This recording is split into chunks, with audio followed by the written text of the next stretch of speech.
Hello, welcome. I'm Pauline from PQW. Delighted you can join in watching this video. I just want to show you our new release that we have, which is our mini basket template set. So in the set, we're going to supply the 3 different templates for making the baskets. Now, a little feature on our templates that we're very, very proud of. We've put these little dots into the back of the template. They're manufactured into the actual template. They're a non-slip grip. You can hear my fingernail running over it. So when I put this down on my fabric and I go to cut round with the rotary cutter, these are not going to slip. It's to help you be able to cut accurate. So we have those 3 little templates that's going to construct a basket. And our fantastic templates for quilting designs or for applique. Now what we do with these is put them onto your fabric and we trace through the holes that are in the template, whether we're going to quilt or whether we're going to cut it out as an applique shape. If I was going to be quilting this, I want to make quilting as simple as I can for all those people that are challenged with free motion quilting. I do all my quilts quilt as you go. So I'd be tracing this design onto the fabric.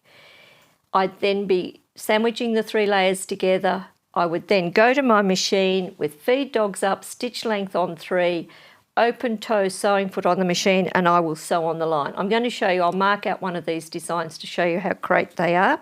So there's this particular design, and then there is this design. I'm going to show you how you can use them for applique as well. But let's just show you a little bit about cutting out your baskets using these great non-slip templates. So I work off my little workboard because I don't want a big cutting mat that I have to walk around and do all sorts of things. So get my piece of fabric, get my template.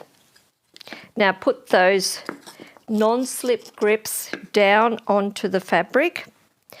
I use a little 18mm rotary cutter and we just simply cut. Now we've nipped all the corners off so you have no trouble lining everything up.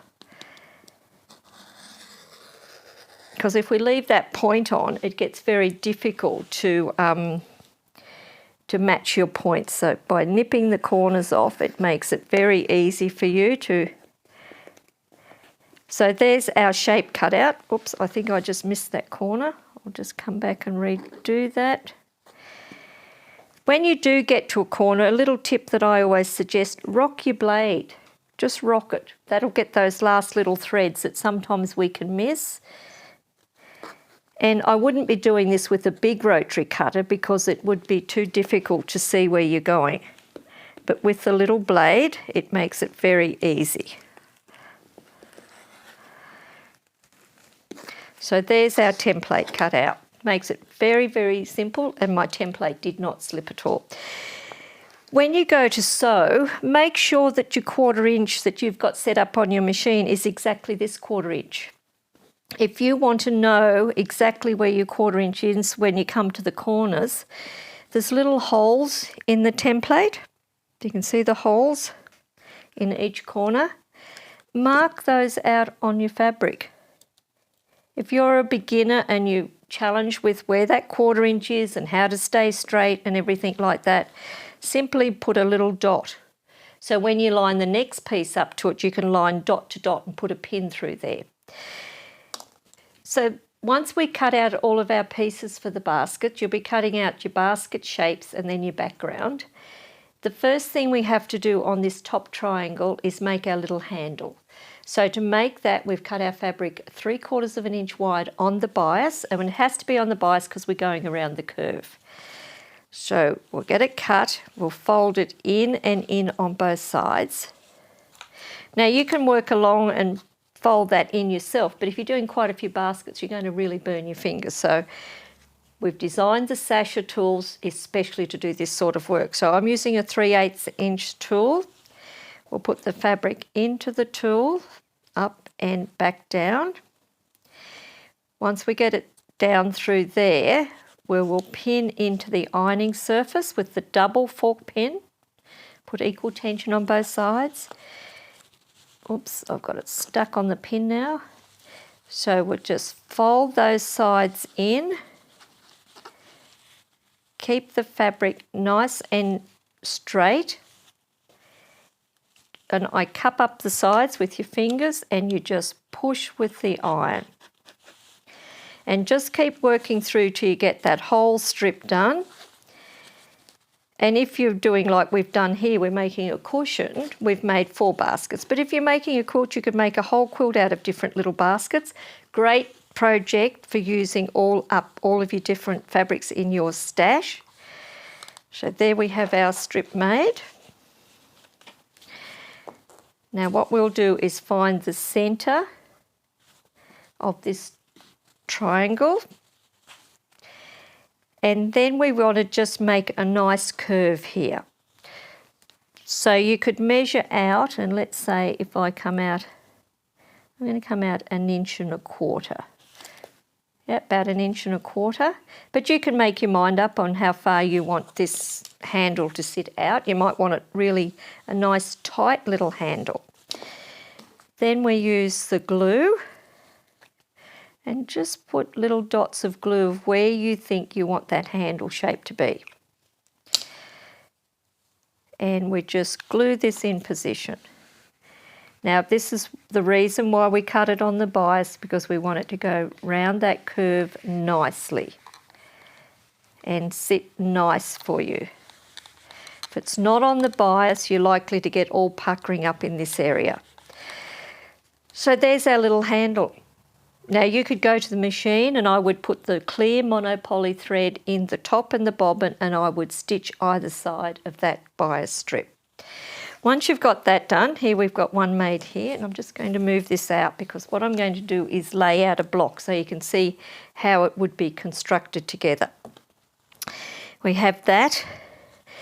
Then we cut out part of our basket, which is another triangle, which is the big triangle that we've cut the cream out of.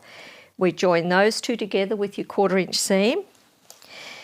Then we're going to cut out squares of fabrics using our square template. These will go onto here. And then you're going to put a little triangle from the little template. So you'll be joining a seam across here, a seam across here.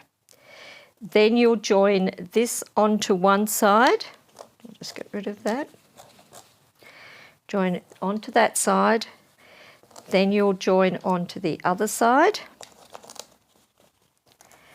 So we have it like so. And it really comes together so accurate. And using the templates, I'm nearly 100% sure you're going to get the perfect 1/4 inch seam allowance that you need, so long as you take this 1/4 inch seam allowance. So if you have to move your needle over till you get exactly your needle positioned on that line and your edge of your foot right here, you will get a perfect 1/4 inch point. So once we've got that unit together, we then will line this up, and you can see now how all of these cut off edges line up perfect. So you would stitch across here and then you'll have your perfect little basket made. So that's how simple it is to make the baskets. And as I said, make as many as you want. If you're a beginner, make up a cushion like this. You'll be very, very proud of it. But if you want to make lots of these baskets out of all your scraps of fabric and join it together into a quilt, it would be absolutely fantastic. Now let's talk about the 2 quilting patterns that come with the templates, because they make it really easy. Now, for those that know me, I do all my quilts quilt as you go. So we're working on a quilt at the moment where we're making basket blocks up. We're making 5 lots of these basket blocks up. We're putting a plain square between them, and they're going to be quilted. So we'll be only quilting 1 square at a time. So this is the size we would be working on. Now what we need to do is find the centre of our fabric. So just measure it up and find the centre. I've already got it marked out. I can see my centre point is right here. because I've got a faint line drawn through there. Now, if I'm going to use this template, in the template we have a hole, just a perfect hole there. So what we're going to do is make sure we put this hole on that centre point. We're then going to trace through those little splits in the templates. I suggest and I recommend using the bowhen marking pencil, because I know if I make a mistake I can erase the line out, or the lines will wash out after I've quilted over them. But don't draw too hard, because the harder you draw, the harder it's going to be to get the lines off. So just be mindful of that. So trace them all the shapes.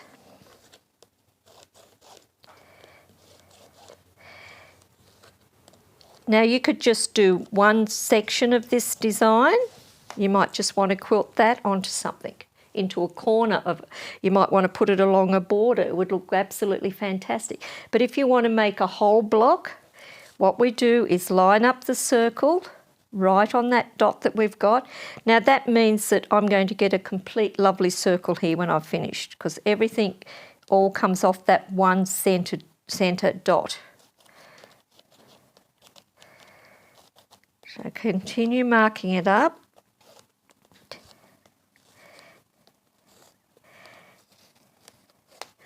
Now I won't continue on doing that because I've got one already marked up here for you. So you can see now by repeating it into the 4 sections using that centre mark and lining up the centre hole on the template, you get a perfectly even design. If we were going to be using this one, we would do exactly the same. We would find our centre point. Now this is going to be a little bit harder to see on this fabric, and we would mark through all of those splits in the template. And quilting on one piece of fabric this size, it's very easy to move this fabric under your needle and turn it when you need to. So if you're a person that just cannot free motion quilt, this is a really easy way of quilting. Oops, I missed a little bit. So by putting it back onto that dot, I know I'm going to line the template up perfect to where I was. And I'll get all of those lines in that I missed. Oh, there's another one. Goodness me. Really not concentrating. So there we have the whole design. So now we would rotate, and we would rotate. Then we've got the design going the one way. You could use this on a border. You could rotate and have them opposite. You could put them going the same way. Now when you quilt something like this, it makes it very easy because you're just stitching on a line. Back, around, and then this centre one you could come up one side. I'm just going to mark this on a bit for you so that you get this all marked up so you can see what I'm going to say here. Show.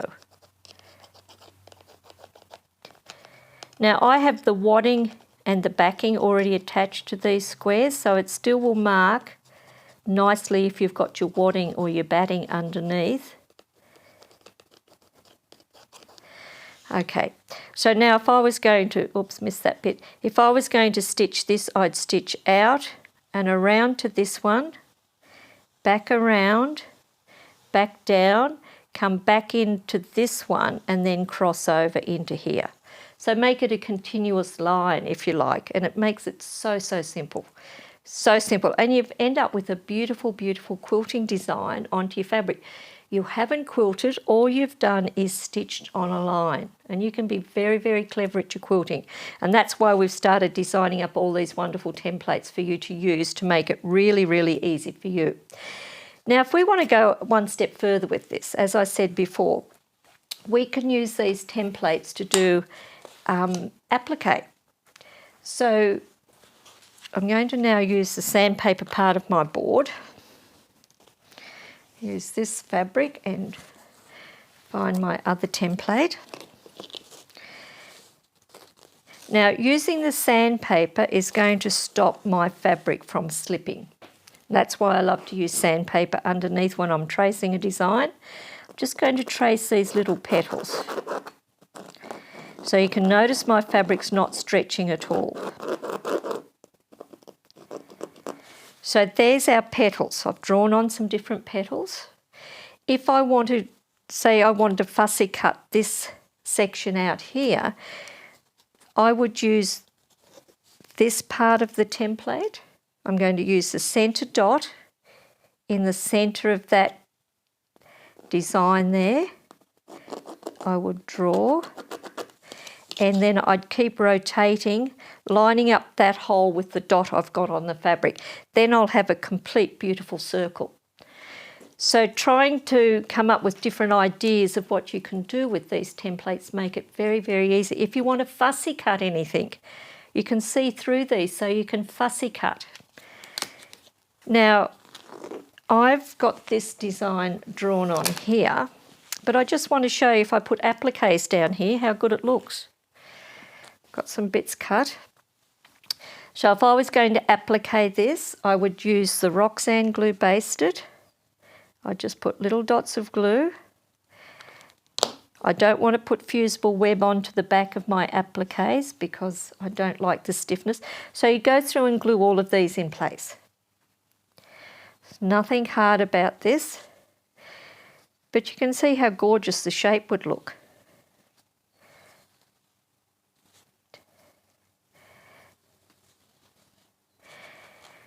Then I could just quilt around this outside edge if I wish to. So there's our applique shapes in place. So glue them all on, put the hot iron on them to set the glue. Then here's a circle that I fussy cut using that template to get that design right in the centre. So you can see how easy it can be just to use the template pack that we're starting to put together as multiple uses for you to make it very easy. So you can start with the baskets. You could make some baskets up. You could do some quilted blocks. You could do some applique blocks using that one set of templates. So we really encourage you to have a look around. With the other design that I was drawing up, which side did I put that on? Here we have some of those shapes cut out, and they're gorgeous applique shapes. Look how beautiful that is. So you could put those down and do a beautiful applique design and stitch them on, and then you could quilt around it. So have a look around at our website because you will see lots and lots of new templates coming online. As soon as we produce them, we'll do a video on them. We have got another pack that we're going to do a video on to show you how you can advance yourself on. Learning to quilt this way using a line to stitch on is going to make you so much more confident to become a free motion quilter. Work on one block at a time. Do what we do. Put all your quilts together, quilt as you go, and you will love it. So have a look at our website, www.pqw.com.au. If you haven't already subscribed to our newsletter, please do that. If you haven't subscribed to our YouTube channel, while you're on there watching this video, press that bell so that when we put a new video up, you'll be the first to get notification on it. So happy sewing, happy piecing together, happy applique, happy quilting till we meet you next time. Bye for now.